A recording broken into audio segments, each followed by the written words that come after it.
All right. Second question. Secret sauce. If we're making a meal, right? My wife's a great cook. We're making a big old vat of spaghetti, and we got to put all the ingredients in. What's the one ingredient every SaaS CEO needs to scale their company successfully? I like the pursuit of truth. I have come to believe that business, like life, is only successful if you just are adamant about pursuing truth and not allowing wishes, hopes, dreams to cloud your thinking. And I see it in so many startup companies. We're going to do a million the first year. We're going to do 10 million the second year. We're going to do 50 million the third year.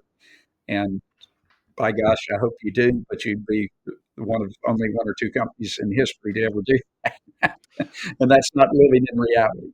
And so while you want to have optimism, you got to search for truth constantly and not let the company get away with saying things and believing things that just aren't true. And so, what is the trick to doing that? And I think about truth, it makes me think about data, facts, irrefutable facts is data that you can use to inform or based on a historical trend, what your expectation could be for future bookings or gross retention. So, you can't jump from 75% gross retention to 90% gross retention without some key assumptions. So, there's this level of assumptions. But what else can you do to build that skill to really know if you're looking at truth or if you're still looking at the hand waving?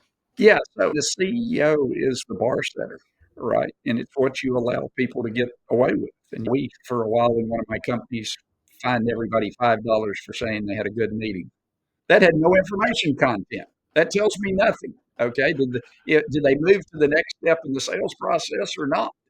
And people will come in, they'll say, "Oh, we had great meetings last week." Okay, but that's you're implying that something good's going to happen, but there was no action taken. And so you allow people to get away with those things. And CEOs all the time, they go into the board meeting and they try to tell a story that just isn't reality, and it just gets them into trouble. The two words I use, paranoid optimist, which I stole from Andy Grove. He said the CEO has to be a paranoid optimist. You have to look at reality and you have to prepare for every downside, but you have to believe that in the end you're going to win. And I think that's right. And then I always think back to the famous Jim Mora going back a few years in the NFL where they asked him about the playoffs when his team was 5-6 or whatever, and he went off on playoffs. Why are we talking about playoffs? You got to stay in reality.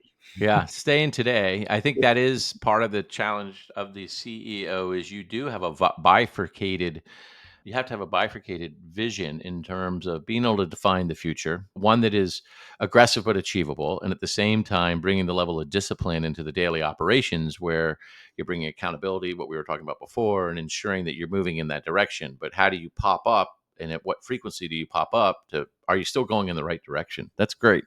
Okay, so this is one of these decisions.